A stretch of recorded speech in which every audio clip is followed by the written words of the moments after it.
दोस्तों ये एक नया मानवा है और इस नए मानवा की शुरुआत में हमें बताया जाता है कि इस वर्ल्ड में तीन तरह के लोग रहते हैं। पहले तो वो जिनके पास टैलेंट होता है, और दूसरे वो जिनके पास बहुत सारा पैसा होता है, और तीसरे जिनके पास बहुत सारी ताकत होती है। फिर इसके बाद हमें दो सिर वाले ड्रैगन को दिखाया जाता है जो किसी के ऊपर हमला कर रहे होते हैं, और हम देखते हैं कि वहाँ पर एक बंदा खड़ा होता है जो उस ड्रैगन का सामना कर रहा होता है। और हम देखते हैं कि उसके साथ साथ बहुत सारे बंदे होते हैं जो सारे के सारे जादूगर होते हैं, और हम देखते हैं कि वे अपने जादू को इकट्ठा करके एक छड़ी के अंदर डाल देते हैं, जिसे देखने के बाद लाइव स्ट्रीम में कमेंट आने लग जाते हैं और कुछ बंदे कहने लग जाते हैं कि तुम तो बहुत ही ज़्यादा कमाल के हो, लगता है कि अब तुम इस ड्रैगन को मार डालोगे। और हम देखते हैं कि वे उस छड़ी के साथ उस ड्रैगन पर बहुत सारे हमले करने लग जाते हैं, जिसकी वजह से उस ड्रैगन को भी बहुत ही ज़्यादा परेशानी हो रही होती है। और लाइव स्ट्रीम में दोबारा से कमेंट आने लग जाते हैं कि वाह तुम तो बहुत ही ज़्यादा कमाल के हो, ये तुम क्या कर रहे हो, यह किस तरह की ताकत है। जिसे सुनने के बाद दूसरा बंदा कहने लग जाता है कि यहाँ पर ली सोल कब आएगी, मुझे उसका इंतजार है। और हम देखते हैं कि सारे के सारे बंदे उस ड्रैगन को देखकर बहुत ही ज़्यादा खुश हो रहे होते हैं, लेकिन हम अचानक से देखते हैं कि उनके पीछे एक बंदा आ जाता है, जिसे देखकर वे बहुत ही ज़्यादा हैरान हो जाते हैं।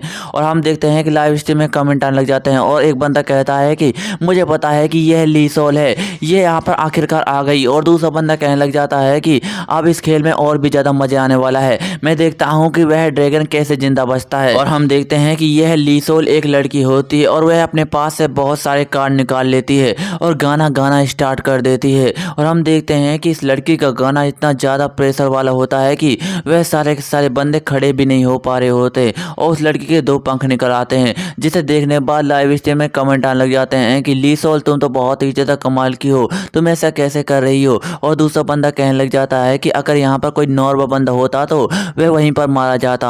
और हम देखते हैं कि यह सब देखने के बाद ड्रैगन को बहुत ही ज़्यादा गुस्सा आ रहा होता है, जिसे देखने के बाद वह सारे के सारे बंदे पूरी तरह से चौकन्ने हो जाते हैं और उस दो सिर वाले ड्रैगन का सामना करने के लिए तैयार हो जाते हैं। जिसे देखने के बाद लाइव स्ट्रीम में कमेंट आते हैं, जिनमें से कुछ बंदे कहने लग जाते हैं कि आखिरकार इस ड्रैगन को मारने से कौन सा इनाम मिलने वाला है, मैं उसे देखना चाहता हूँ, ये काफ़ी ज़्यादा कमाल का होगा। और हम देखते हैं कि वह ड्रैगन बहुत ही ज़्यादा गुस्से में होता है और उन लोगों पर हमला कर देता है, लेकिन हम अचानक से देखते हैं कि वह लड़की अपने कार्ड को अनलॉक कर देती है। और हम देखते हैं कि जैसे उसका कार्ड अनलॉक होता है, उसके अंदर से एक मूर्ति निकली होती है, जिसके हाथ में एक दंड भी होता है। और हमें इस मूर्ति के बारे में बताया जाता है ये एक विजय की देवी है, और ये अपने दंड की मदद से किसी भी मॉन्स्टर को आसानी के साथ मार सकती है। और हम देखते हैं कि वह मूर्ति उस ड्रैगन के एक सिर पर चढ़ जाती है और उसे पूरी तरह से मार देती है, जिसे देखने के बाद लाइव स्ट्रीम में कमेंट आने लग जाते हैं, जिनमें से कुछ बंदे कहते हैं कि वाह इसने तो बहुत ही ज़्यादा कमाल कर दिया। और दूसरा बंदा कहने लग जाता है कि इसने तो इस दूसरे सिर वाले ड्रैगन के एक सिर को पूरी तरह से खत्म कर दिया, ये काफ़ी ज़्यादा कमाल की है। और तीसरा बंदा कहने लग जाता है कि आखिरकार ये सारे के सारे बंदे कर क्या रहे हैं, इनको इस ड्रैगन पर ऊपर हमला कर देना चाहिए, नहीं तो वह ड्रैगन दोबारा से इनको ऊपर हमला कर देगा। और हम देखते हैं कि वह सारे के सारे बंदे अपने जादू और प्रेशर की मदद से उस ड्रैगन के पहले सिर पर हमला करने लग जाते हैं, जिसकी वजह से उस ड्रैगन को बहुत ही ज़्यादा परेशानी हो रही होती है। और लाइव स्ट्रीम में कमेंट आने लग जाते हैं कि आखिरकार ये बंदा क्या कर रहा है, क्या इसे रोकने की कोशिश कर रहा है। और हम देखते हैं कि वह बंदा कुछ इशारा कर रहा होता है। फिर इसके बाद हमें एक और लड़की को दिखाया जाता है, और हम देखते हैं कि यह लड़की मार्वल के डॉक्टर स्ट्रेंज जैसा सर्कल को बना लेती है, जिसे देखने के बाद लाइव स्ट्रीम में कमेंट आने लग जाते हैं, जिनमें से पहला बंदा कहता है कि यह तो मार्लियोपा है,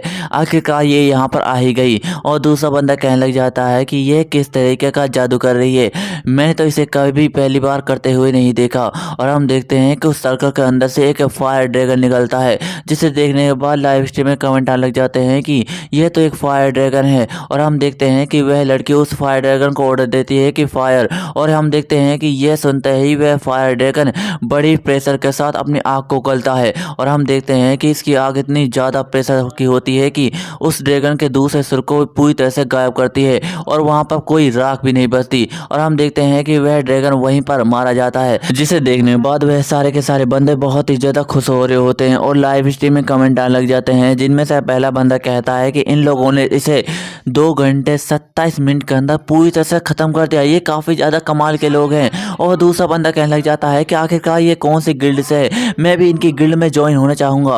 और तीसरा बंदा कहने लग जाता है कि जाओ उस ड्रैगन के पास, उसके पास कुछ निकला होगा, होगा। और हम देखते हैं कि कुछ बंदे उस ड्रैगन के पास जा रहे होते हैं, जिसे देखने के बाद लाइव स्ट्रीम में एक और कमेंट आता है और वह बंदा कहने लग जाता है कि अब ये लोग इस ड्रैगन के पास क्यों जा रहे हैं, जब ये ड्रैगन जिंदा था तो ये तब उसके पास नहीं गई, अब मरे हुए पास क्या जा रहे हैं। फिर इसके बाद हम देखते हैं कि वह सारे के सारे बंदे उस लड़की ली सोल की तारीफ करने लग जाते हैं और कहने लग जाते हैं कि ली सोल तुम बहुत ही ज्यादा कमाल की हो। और लाइव स्ट्रीम में भी कुछ बंदे ली सोल की तारीफ करने लग जाते हैं और कहने लग जाते हैं कि ली सोल तुम तो बहुत ही ज्यादा कमाल की हो, मैं तुम्हारी गिल्ड में ज्वाइन होना चाहूंगा। और हम देखते हैं कि कुछ बंदे अभी भी जश्न मना रहे होते हैं और लाइव स्ट्रीम में कमेंट आने लग जाते हैं कि क्या ये स्ट्रीम खत्म हो गई, अच्छा तो मैं यहाँ से चलता हूँ। मुझे इस लाइव स्ट्रीम को देखकर बहुत ही ज्यादा मजा आया। और हमें पता चलता है कि ये एक गेमिंग वर्ल्ड होता है जिसमें सारे के सारे लोग खेल रहे होते हैं। फिर इसके बाद हमारे मेन कैरेक्टर को दिखाया जाता है जो इस लड़ाई में शामिल होता है, लेकिन हमें इसे दिखाया नहीं गया और हम देखते हैं कि यह भी गेम खेल रहा होता है। फिर इसके बाद हमें कुछ देर बाद के सीन को दिखाया जाता है जहां पर हमारा मेन कैरेक्टर किसी से बात कर रहा होता है और फोन पर चिल्लाने लग जाता है कि क्या सिर्फ $300 ही मिलेंगे मुझे इस दिन के लिए, तुम कुछ ज्यादा नहीं दे रहे हो। मैंने भी तो इस रेड में बढ़ चढ़ कर हिस्सा लिया था और उस ड्रैगन को सबसे ज्यादा मारने की कोशिश मैंने की थी, मुझे तो कम से कम 30% मिलना चाहिए। जिसे सुनने के बाद दूसरी तरफ से आवाज आती है कि ऐसा बिल्कुल भी नहीं है, तुम मेरी बात को समझ नहीं रहे। ह्योंगयू तुम जानते हो कि इसमें बहुत सारे बंदे शामिल होना चाहते हैं, लेकिन मैंने तुम्हें ही चुना, क्या तुम इसमें ज्वाइन नहीं होना चाहते।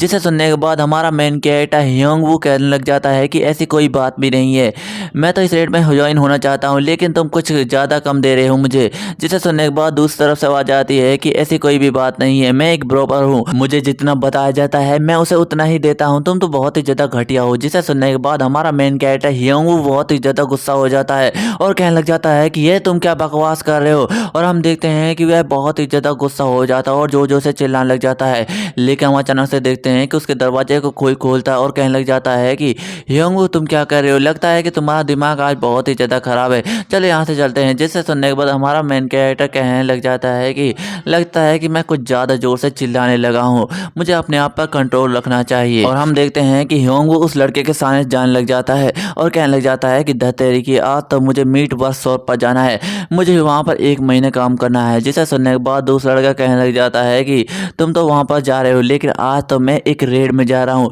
मैं वहाँ पर पहली बार जा रहा हूँ, ये काफ़ी ज़्यादा कमाल का होगा मेरे लिए। और हम देखते हैं कि वह लड़का हमारे मेन कैरेक्टर को लेकर एक स्टोर में आ जाता है जहाँ पर बहुत सारी मशीन होती है और वह कहने लग जाता है कि आज जिस रेड में मैं जा रहा हूँ वहाँ पर बहुत सारे गोल्ड वार्स प्लेयर आएंगे और उनके साथ खेलकर मुझे बहुत ही ज़्यादा मज़े आने वाले हैं और इस रेड में मुझे बहुत सारे पैसे भी मिलेंगे और इसके साथ साथ इस रेड में कम से कम 1.8 बिलियन प्लेयर्स आएंगे, ये काफ़ी ज़्यादा अच्छा है मेरे लिए। और हम देखते हैं कि वह लड़का ह्योंगवू से कहने लग जाता है कि तुम अपने आप को इतना घिरा हुआ महसूस मत करो, मुझे पता है कि तुम अनटैलेंटेड नहीं हो, तुम्हारे अंदर भी एक टैलेंट मौजूद है। जिसे सुनने के बाद ह्योंगवू अपने मन में सोचने लग जाता है कि टैलेंट क्या मजाक है। फिर इसके बाद वह अपनी मेमोरीज को याद करने लग जाता है और कहने लग जाता है कि ऐसा नहीं है कि मेरे अंदर कोई टैलेंट मौजूद नहीं है, बल्कि मेरे अंदर तो बहुत ही अच्छा टैलेंट है, लेकिन मेरे पास गोल्ड वार्स प्लेयर की तरह ऑटो टारगेटिंग सिस्टम नहीं है। अगर वह मेरे पास होता तो मैं किसी को भी आसानी से मार सकता था। वैसे भी मेरे अंदर बेसबॉल का टैलेंट है जिसकी मदद से मैं किसी भी मॉन्स्टर को आसानी के साथ मार सकता हूं और यह बेसबॉल का टैलेंट है जब मैं खिलाड़ी था उसकी वजह से मिला है, लेकिन मेरे कंधे में चोट लगने की वजह से मुझे मेरी टीम से निकाल दिया गया और मेरी सारी की सारी पहचान धरी की धरी रह गई। तुम नहीं जानते कि ह्योंगजू मेरे साथ क्या हुआ है, मैं एक टैलेंटेड बंदा था, लेकिन तुम कभी भी इस बात को नहीं समझ पाओगे। तुम्हें नहीं पता है कि एक हाफ टैलेंटेड बंदा कैसा महसूस कर सकता है। फिर इसके बाद ह्योंगवू उस लड़के से कहने लग जाता है कि तुम्हारा बहुत बहुत शुक्रिया, मुझे पता है कि तुम उस रेड में सक्सेसफुल जरूर होगे और अपने आप को लेवल अप करोगे, तुम्हें थोड़ी सी हार्ड मेहनत करनी चाहिए। जिसे सुनने के बाद वह लड़का कहने लग जाता है कि तुम्हारा भी बहुत बहुत शुक्रिया, लेकिन उस गेम में बहुत ही ज़्यादा खतरनाक प्लेयर्स आने वाले हैं, वह उस गेम को पूरी तरह से कंट्रोल करेंगे, मुझे क्या करना चाहिए। जिसे सुनने के बाद ह्योंगवू कहने लग जाता है कि हाँ हाँ तुमने सही कहा, तुम्हें थोड़ी सी हार्ड मेहनत करनी चाहिए। जिसे सुनने के बाद वह लड़का कहने लग जाता है कि ह्योंगवू तुमने भी तो 5 साल तक मिडास कैरेक्टर को निभाया था, लेकिन तुम्हें उसमें कुछ भी नहीं मिला। जिसे सुनने के बाद हमारा मेन कैरेक्टर शांत हो जाता है और वह लड़का हंसते हुए कहने लग जाता है कि इस कैरेक्टर को पाने के लिए तुमने ना जाने कितने पैसों को लुटा दिया था, तब जाकर यह कचरा तुम्हें मिला है। जिसे सुनने के बाद हमारा मेन कैरेक्टर मुंह बनाने लग जाता है और कहने लग जाता है कि तुमने बिल्कुल सही कहा, लेकिन इस बात को अब दोबारा से मेरे सामने मत करना। और ह्योंगवू अपने मन में सोचने लग जाता है कि इसने बिल्कुल सही कहा, लेकिन अब मुझे अपने परिवार के लिए मेहनत करनी है, मुझे उन्हें प्रोटेक्ट करना है और इसके लिए मुझे बहुत सारे पैसे भी कमाने हैं। और हम देखते हैं कि ह्योंग उस लड़के से कहने लग जाता है कि ए तुम फोन में घूर घूर कर किसे देख रहे हो, क्या हुआ। जिसे सुनने के बाद वह लड़का कहने लग जाता है कि ऐसा कुछ भी नहीं है, ये सिर्फ फैंटेसी नॉवेल है। इसमें एमसी को दिखाया गया है जिसमें एमसी मर जाता है और वह अतीत में चला जाता है, और अतीत में जाने के बाद वह अपना बदला लेता है और सभी को मार डालता है। जिसे सुनने के बाद हमारा मेन कैरेक्टर कहने लग जाता है कि ये तो एक नॉवल है, इसमें कौन सी बड़ी बात है। और हम देखते हैं कि हमारा मेन कैरेक्टर ह्योंग बाहर आ जाता है और कहने लग जाता है कि अच्छा तो मैं यहाँ से चलता हूँ, मुझे अपने घर जल्दी पहुँचना है। जिसे सुनने के बाद वह लड़का कहने लग जाता है कि ह्योंग तुम्हारे पास तो छाता भी नहीं है, तुम तो इस तेज बारिश में भीग जाओगे। जिसे सुनने के बाद हमारा मेन कैरेक्टर ह्योंग कहने लग जाता है कि इसमें तो कोई बड़ी बात नहीं है, मैं भीग कर ही अपने घर चला जाऊंगा। और हम देखते हैं कि ह्योंग बारिश में भीगते हुए अपने घर जा रहा होता है और हम देखते हैं कि वह आधे रास्ते में पहुंच जाता है और बड़वाने लग जाता है और कहने लग जाता है कि वह तो एक नोवेल की बात कर रहा था जिसमें कोई टाइम ट्रेवल करता है और अपना रिवेंज लेता है, ये काफ़ी ज़्यादा बकवास है। अगर मैंने टाइम ट्रेवल किया तो मैं वहाँ जाकर कुछ स्टॉक खरीद लूँगा जिससे मैं बहुत सारा पैसा कमा सकता हूँ। और हम देखते हैं कि एक ट्रक हमारे मेन कैरेक्टर ह्योंग की तरफ बढ़ रहा होता है और ह्योंग का ध्यान भी उसकी तरफ चला जाता है और हम देखते हैं कि वह ड्राइवर ह्योंग को देखने के बाद बहुत ही ज़्यादा डर जाता है और अपनी गाड़ी को संभाल लग जाता है। और हमारा मेन कैरेक्टर भी उसे देखकर बहुत ही ज़्यादा चौंक गया होता है और वहाँ से बिल्कुल भी नहीं हिलता। फिर इसके बाद हमें एक जोरदार धमाके को दिखाया जाता है और हम देखते हैं कि वह ट्रक एक दीवार से जाकर टकरा जाता है और पलट जाता है। फिर इसके बाद ह्योंग को दिखाया जाता है जो उस ट्रक के हमले से बच गया होता है, लेकिन वह इस ट्रक के हमले को देखकर बहुत ही ज़्यादा हैरान हो रहा होता है और उसे बिल्कुल भी समझ नहीं आता कि अभी उसके साथ क्या हुआ। और हम देखते हैं कि वहाँ पर बहुत सारी भीड़ जमा हो जाती है और कहने लग जाती है कि यंग मैन क्या तुम ठीक हो, ओह माय गॉड इस ट्रक के साथ क्या हुआ, इसके साथ तो बहुत बुरा एक्सीडेंट हुआ है, क्या वह ड्राइवर ठीक होगा, उसे कोई चोट तो नहीं लगी होगी। और हम देखते हैं कि ह्योंग थोड़ी सी राहत की सांस लेता और कहने लग जाता है कि फक आखिरकार मैं बच गया, ये बिल्कुल मेरे करीब था, मैं मर भी सकता था। और हम देखते हैं कि वह वहाँ से उठता और कहने लग जाता है कि प्लीज़ जल्दी से एम्बुलेंस को कॉल करो। और वह अपने मन में सोच रहा होता है कि आखिरकार मैं इतना अनलकी क्यों हूँ, क्या मुझे अपने आप को लकी मानना चाहिए कि क्योंकि मुझे कोई चोट नहीं लगी और ना ही मैं मारा गया हूँ, लेकिन इससे कोई फ़र्क नहीं पड़ने वाला। और हम देखते हैं कि वह शांति के साथ जा रहा होता है लेकिन अचानक से वहाँ का खंभा टूट जाता है और हम देखते हैं कि उस खंभे के अंदर तार बिछे हुए होते हैं जिनमें बहुत सारा करंट होता है और हम देखते हैं कि वह करंट हमारे मेन कैरेक्टर को लगता है और वहाँ पर एक जोरदार शॉर्ट सर्किट होता है। और हम देखते हैं कि वह सारी की सारी भीड़ हमारे मेन कैरेक्टर को जगाने की कोशिश कर रही होती है और कहने लग जाती है कि यंग मैन तुम्हें क्या हुआ।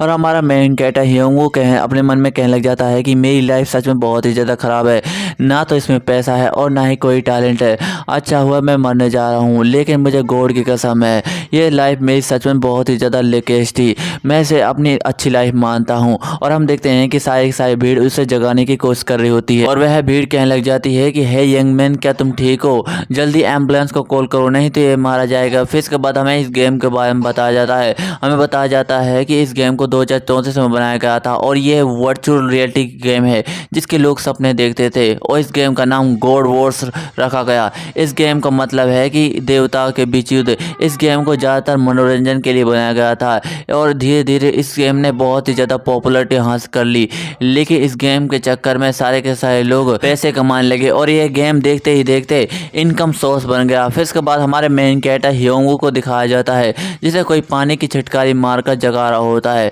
और हम देखते हैं कि यह एक डॉक्टर होता है और हमारा मेन कैरेक्टर कहने लग जाता है कि आखिरकार मैं कहाँ हूँ और वह डॉक्टर कहने लग जाता है कि तो आखिरकार तुम जा ही गए। और हम देखते हैं कि ये सब सुनने के बाद हमारा मेन कैरेक्टर बड़ी हैरानी के साथ उठ जाता है और ये सब देखने के बाद वह डॉक्टर कहने लग जाता है कि अच्छा हुआ कि तुम बहुत ही ज़्यादा कम जले हो, अगर तुम ज़्यादा जले होते तो तुम बहुत ही ज़्यादा सीरियस हो सकते थे, लेकिन तुम कम जले हो तो तुम यहाँ से छुट्टी लेकर जा सकते हो और सामने बेंच पर तुम पैसे दे देना। फिर इसके बाद हम देखते हैं कि ह्योंग बाहर आ जाता है और कहने लग जाता है कि मेरी किस्मत सच में बहुत ही ज़्यादा ख़राब है, पहले तो मैं उस ट्रक से टकराने से बच गया, फिर इसके साथ साथ मेरे ऊपर खंभा गिर गया, ये सच में बहुत ही ज़्यादा ख़राब है और इसके चक्कर में मेरे सारे के सारे पैसे चले गए जबकि मुझे कोई भी चोट नहीं आई और ये सब सच में बहुत ही ज़्यादा ख़राब है। ये सब क्या मेरी ख़राब किस्मत की वजह से?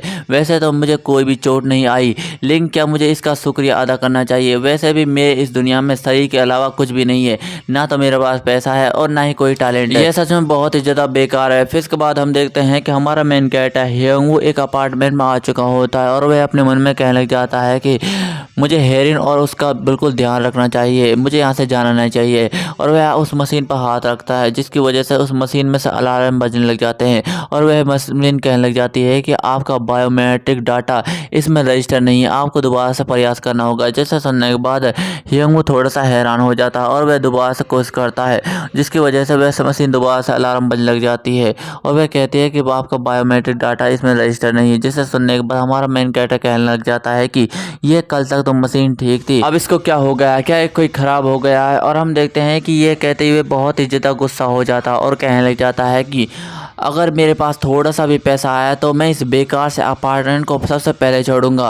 और हम देखते हैं कि अचानक से कोई उस दरवाजे को खोल लेता है और हम देखते हैं कि ये एक छोटी सी बच्ची होती है। वह कहने लग जाती है कि अंकल हियोन आप यहाँ पर आए गए। जिसे सुनने के बाद हमारा मेन कैरेक्टर खुश हो जाता है और कहने लग जाता है कि है एरिन, क्या तुम ठीक हो। जिसे सुनने के बाद वह लड़की कहती है कि हाँ मैं बिल्कुल ठीक हूँ, आप कैसे हो। और हमारा मेन कैरेक्टर उससे कहता है कि तुम्हारे डैड कहाँ है। फिर इसके बाद उसे आवाज़ आती है कि मैं यहाँ पर मौजूद हूँ। इसके बाद हमें इस लड़की के फादर को दिखाया जाता है, जिसकी हालत थोड़ी सी खराब होती है और हमें इसके बारे में बताया जाता है, जिसका नाम जेंग तेवू है और ये हियोंग का बड़ा भाई है।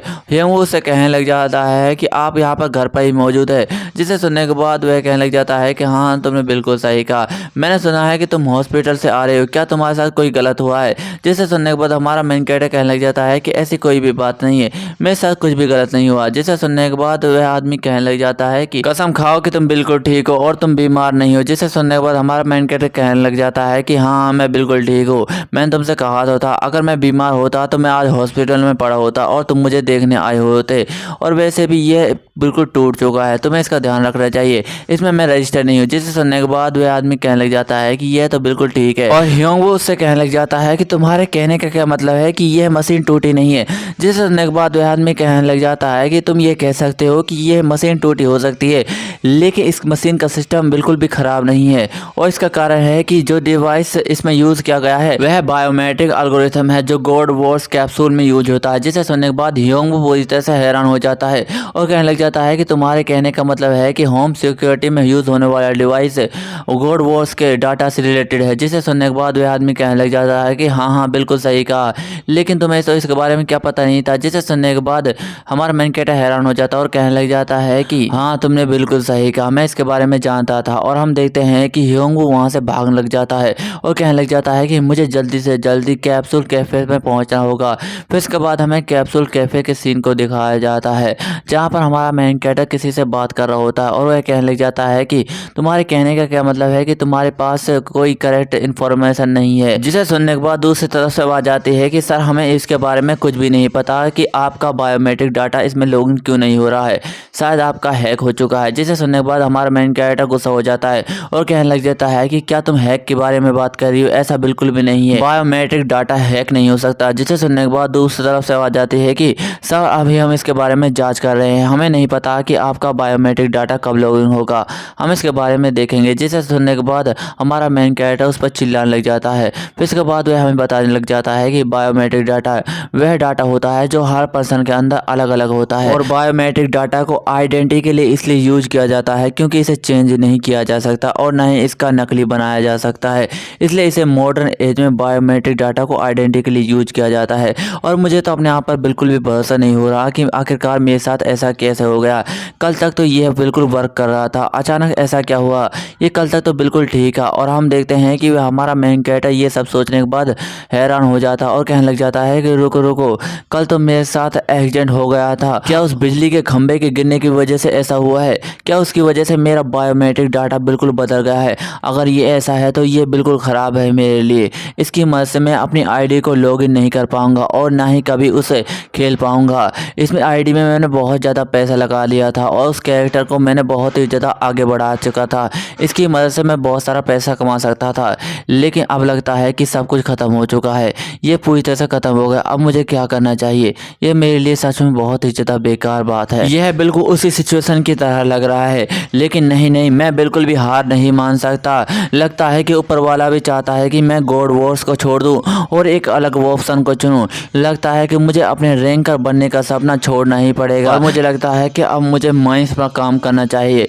कम से कम उससे मैं बहुत सारा पैसा तो कमा सकता हूँ और अपनी लाइफ में आगे बढ़ सकता हूँ। मुझे अपनी फैमिली को प्रोटेक्ट करना है और उनके लिए बहुत सारा पैसा कमाना है। और हम देखते हैं कि वह उसी लड़के के पास आ जाता और उससे कहने लग जाता है कि मुझे एक कैप्सूल चाहिए, जिसे सुनने के बाद वह लड़का कहने लग जाता है कि ठीक है, मैं अभी करता हूँ। और हम देखते हैं कि हमारा मेन कैरेक्टर उस कैप्सूल में बैठ जाता है और अपने मन में सोच रहा होता है कि मैं बहुत ही ज़्यादा लकी हूँ कि मेरे पास अब भी एक कार्ड मौजूद है, मैं उसे एक कैरेक्टर और चुन सकता हूँ। और वह बाहर से लड़का कह रहा होता है कि मैं इस कैप्सूल को चालू कर रहा हूँ। और ह्योंगू अपने मन में कहने लग जाता है कि मैंने सोचा नहीं था कि मैं इस खेल को दोबारा से चालू करूँगा।